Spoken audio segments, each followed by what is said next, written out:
you should get out now before something really bad happens. I could be happy with the plain life of Poland, even if only you were. Look, what would I do? With my record, I can't even work for civil service or join the damn army. If I quit now, then I took all this chance for nothing, and I go back to being nothing, working some jive job for chump change day after day. Look, if that's all I'm supposed to do, then they're gonna have to kill me, because that ain't enough. Come on.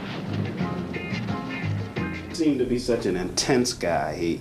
He, you know, you sort of yearn for him to smile occasionally. He seemed to be so intense, you know. Are you like that? I mean... Only when I get uptight. But actually, that's a fact of the hustler life, you know. Most hustlers are really quite intense because they're not having fun. And I wanted to make certain, I never wanted it to appear in the film that being a hustler was a joyous thing or a fun thing. That wasn't the point of the film, you know. It was to show that despite all of his clothes and his cars and his money, that he was not a happy man. And it was a growing thing, you know, a thing perhaps he couldn't always express. But he felt that there must be something better, even simpler, I don't know. A lot of people, when they go to movies today, they tend to make value judgments. And I guess one of the concerns was, did you want to, or Priest rather, did he want to get out of the hustling business because of some moral reason he felt that it was wrong to sell drugs, or did he want to get out simply because of his own selfish, for his own selfish reasons? Priest, being who he is, wants to get out for his own selfish reasons. We weren't about to moralize. You know, it's not realistic. That would have been an educational film, a documentary film, or some kind of propaganda film. He simply wants to get out because for some reason he doesn't like it. And he doesn't feel as if he's achieving everything that he can achieve as a man. Somehow he feels like he deserves something better. See, we talked to hustlers, talked to a lot of hustlers, and we never found one who didn't want to get out of the business. But most of them, you see, can't do anything. They can't even get an honest job because they all have prison records. And they're not about to wash dishes. And personally, I'm not about to suggest that anybody be forced to wash dishes for a living. And that was the statement that I wanted to make. I wanted to go against every stereotype against black people, and the black hustler is the victim of the same stereotype. I attack the stereotyping of black people through the character of Priest, you know. He has enough brains to estimate, to evaluate his own position, you know, and the way things go down. And I guess he looks at bank presidents, he looks at film producers, he looks at school principals and people who are not hassled by the police, some of them who ought to be, you know. And he gets tired of being outside of, some people have class, innate class, it's bred into them. I don't know, you know, where does it come from? I'm sure you know, or our viewers all know people like that who have no reason to have any sense of class or dignity or bearing, but they have it. I noticed that the acting was extremely good by all of the people in the film. Was this because of fantastic casting, or did some chemistry come about to make these performances evolve?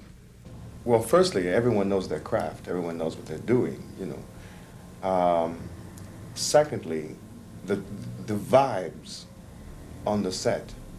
You know, there wasn't a great, can I put it, corporate structure leaning on us, you know. And we're all pretty much brothers and sisters, you know, doing this thing together. And for very little money, actually. And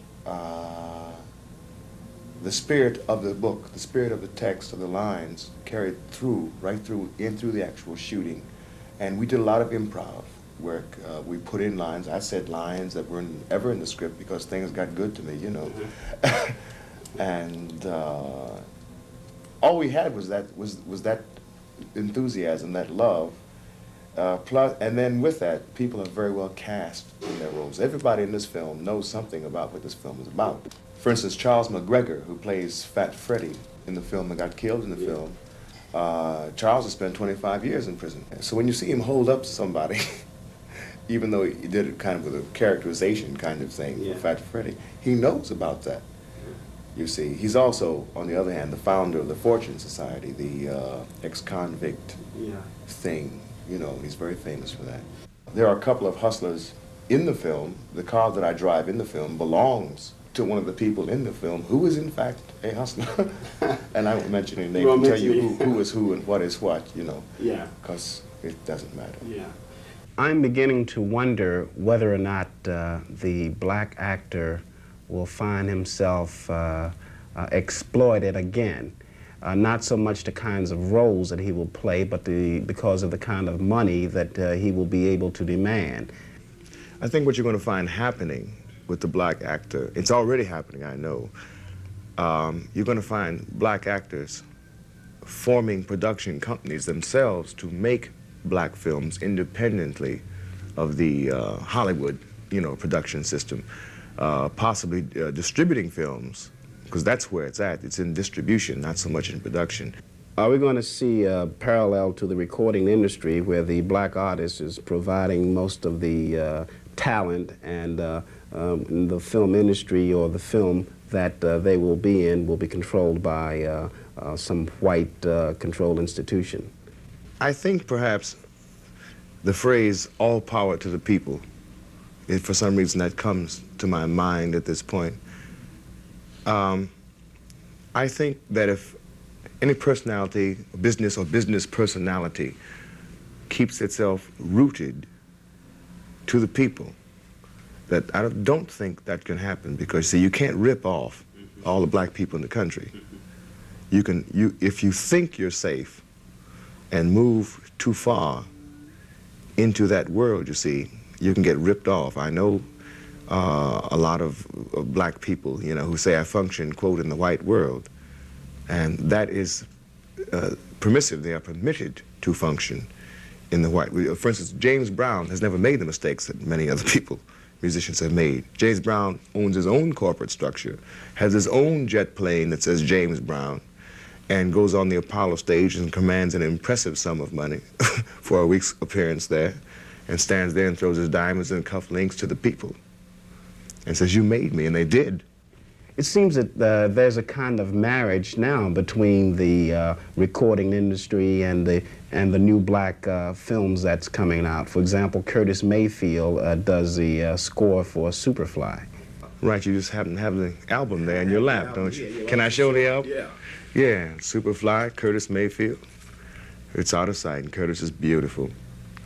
The lyrics are very, very heavy, and he's called by his fellow musicians, you know, the Black Bob Dylan, which ordinarily wouldn't be too cool, but considering Bob Dylan, that's kind of a compliment, because the lyrics are heavy. He writes heavy lyrics.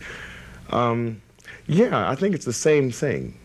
You know, we're really all in the same bag, and what they're saying, what the black musicians have been saying for years, is what the black films should be showing. Yeah. You see, and the trouble with most of our black films is that we really could use white recording stars because, you know, I'd like to do a film, you know, and have James Brown sing the music. Yeah. Where only James Brown, for instance, would be correct, you know, for that funky of film. Yeah.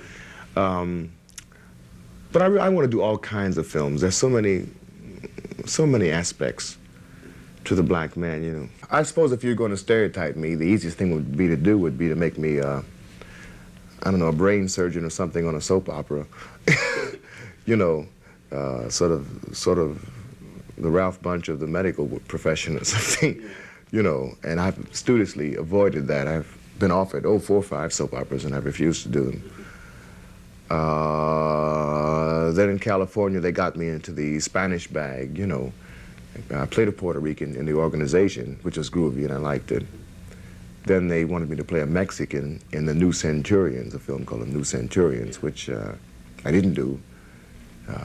If you're familiar with Frank Silvera, yes, in his career, you know, he was stuck playing Eskimos and Indians all his life. That's right. And that's not my bag. You know, I haven't been in the theater 15 years for that. Ron, how did you get involved in theater? At a community theater called Caramoo Theater in Cleveland, really sort of a marvelous place. It was in 1915, it was going through the storefront thing that so many places are going through now. Now it's a beautiful $1 million plant with 2 theaters, glass and aluminum and all that. And at that time, we were performing 6 nights a week, and it's a completely free thing. You have to buy a $250 membership card, right? But, well, some of the people from Karamu, there's Bob Guillaume, who's now on the national tour of Pearlie, victorious. Beverly Todd, who was in The Lost Man with Sidney, and I think Brother John, she played the love interest in Brother John. There's Isabel Cooley, who's done a few things. She was the handmaiden in Cleopatra. Ivan Dixon, Leonard Parker, Al Fan, associate producer of Charleston Blue, and there are about a dozen of us working in films now. Anyway, we were all trained there, and I spent 8 years there before I got the courage to jump in the water and go to New York. Wasn't there some community group involved in the actual making of this film? Technically, I mean, involved. Well, it's not really a community organization. It's Third World Films, which is headed by Ossie Davis. And we used a lot of black apprentices, you know, on grips, sound men, et cetera, et cetera. And many of them were very young, you know, like 18, 19 years old. And Third World Films, of course, is I think it receives a federal grant to produce black films. Here's the inevitable question. Will there be a sequel to Superfly? They tell me, yes. It's not signed, sealed, and delivered, but on the basis of the initial reception to Superfly, which has been sort of fantastic by the industry, Variety is talking about it, you know. Possibly by the end of this year, we'll come up with a script. We have ideas we know where it goes already, and basically what the plot is, you know, but we don't have the book yet. Let me ask you one final question. Do you think this movie will encourage young blacks to go into the hustling life? I think if the film motivates young black youth of the ghetto to want to move and be anything, I consider that an improvement. That, I think, is the single hardest thing to do, you know. Now, the character as portrayed in the movie is many things, but among them, he is a man, totally a man, which is one thing. He thinks a great deal of himself. He will not allow people or himself, you know, to be treated in any fashion, you know, that anyone cares to. He has a certain style, a certain class, as a man, you know, not as an occupation, but as a figure. And he has to have great style and great flash, which does not belong to hustlers. I mean, if you've seen some of the New York Knicks, you know, some of the basketball players and football players are Superfly, you know. Muhammad Ali is no dud himself, you know. And Will Chamberlain is beautiful, you know, with 7 feet pants, you know, and whatnot. But if you follow my meaning, that if it does inspire the young mind to want to be enterprising, is the word I want. And if I think Superfly as a film has a way of saying, yeah, be cool, be enterprising, whatever you're going to be, a television commentator, you know, a television producer, an actor, an athlete, be Superfly. Mm-hmm. Yeah. But, you know, drugs is not the way, because drugs is a bad scene. There's a lot of aggravation attached to it, you know, and it's not cool. But the two are not necessarily, they don't necessarily have to go together. You don't have to be a drug pusher to be Superfly, nor do you have to be, you know, Superfly to be a drug pusher. And I think that point comes clear in the film, that he was Superfly before he was a drug pusher, undoubtedly. And he's through with it now, and it's going on to something else, apparently. And I think he'll still stay Superfly, but what he gets into next, we'll find out in the sequel, you know. Thank you very much, Ron Oneal, for appearing on Say Brother. Thank you very much, John. Enjoyed being here.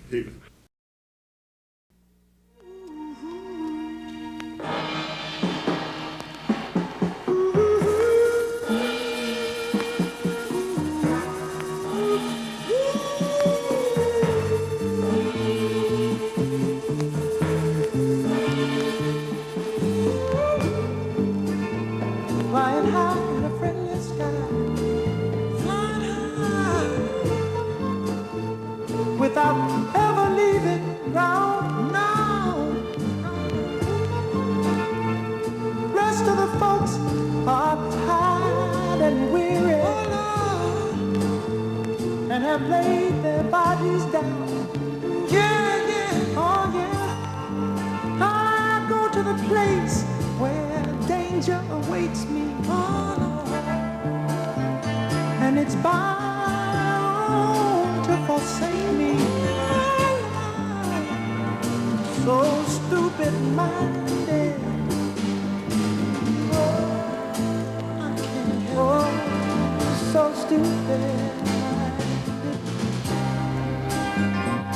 But I go crazy when I can't find it.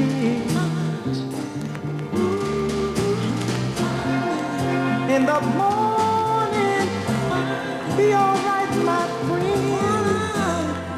But soon the night will bring the pain of a day. I'm high in the friendly sky. Without ever leaving the ground. Yeah, and I ain't seen nothing but trouble, baby. Nobody really understands, no. And I go to the place where good feeling awaits me. Self-destruction's in my hand, oh Lord.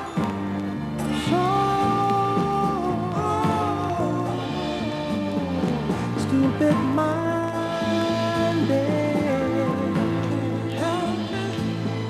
Oh, but I go crazy when I can't find it. Well, I know I'm hooked, my friend, through the phone. The daughter of one of the people that we've talked with here on our on-the-street interviews. There are many pamphlets out, and there are many spokesmen on television and in the print media telling us as to what effects the drug problems have on the community and individuals and how to deal with it. But seldom do we get out on the street to ask the person who's most affected by this problem what his or her opinion is. So today we're out here and we're trying to get the opinion of the people that we see on the street. Have you any idea as to how we should deal with the drug problem? You could deal with it by getting more drug programs instead of putting a drug addict in jail. That's no place for him, you know. But he's sick because it's a mentally thing, you know. It's something, the man got problems, you know. You can't deal with problems by putting a person in jail. What's the major effect of having, you know, many drug addicts in a particular community? Come up with more murders, more crime, you know, more stealing. People losing respect with their own families, with themselves. Should get more drug programs around in the community, around Grove Hall area, Mattapan. Like they only got, they got 2 drug programs now in Boston City Hospital and BU. What about First? Have you heard of them? Yes, yeah, I heard that was pretty, it was all right, but the cats don't like to go to First because they keep you in and everything over there. They like, you know, if they're gonna kick the habit, they'd rather kick out in the street or something. How should a drug addict be treated, in your opinion? They should be treated like any other normal person being treated in a hospital. So in other words, he shouldn't be dealt with like a criminal, but like a sick person. Yeah, like a sick person. He needs help. How should drug addicts be treated? As criminals or as sick people? I don't think they should be treated as criminals. I think there's a very, very definite reason why people turn to things like drugs. Sometimes it may be for, you know, doing what your peers do, but sometimes I think it's a deeper reason. We should help them. I mean, it's not like Well, he probably got into this thing on his own, and it's like he's beyond helping himself now, so someone has to help him. How should an addict be treated? Whatever the addict does in terms of robbing or stealing from the people in the community, he's only doing that because the habit is on his back. You know, if he didn't have the habit, he would probably be just as productive as you or I. I think they should be took in some kind of hospital or some kind, you know, home for them and keep there until they are, you know, off it. How should a drug addict be treated, as a criminal or as a sick person? We're concerned, you know, instead of, you know, throwing them in jail all the time, you know, help them, you know, as much as they can. How should we deal with the drug problem? You have any idea? Well, what I think that, well, the younger people, when they're real young, should be educated as to what drugs can do. And for the cats that are already into the drug scene, help them as best they can, but I think you have to catch them young in order to really, you know... Have some effect. Yeah. What should be done about the drug problem? I think, first of all, there needs to be a great deal of community awareness. And I see a lot of that going on by being in just parent meetings. It's in the schools now. There are many pamphlets available now. And I think it's each citizen's duty, especially each parent's duty, to go and to the libraries and wherever this information is given and make themselves aware of the problem, because, you know, this is just a reality and we need to deal with it. I don't know if I had anything to do with it. I think it should be cracked down on. How should we deal with this very pressing problem of drugs? A lot of people working with, you know, the pushers and trying to get the addicts off the drugs, I think that's good too, but I think you really have to get to the heart, you know, get to the drugs at the point where they come into this country and stop that, you know, and then you're talking about dealing with very big people, you know, so you'd have to have some very organized, very influential type of group to do that, to stop them before they get into the community, because there's no use trying to stop the pusher from selling it to somebody. You know, that's, you're at step 11 when you should have started at step 1, you know, stand at the airport and stop that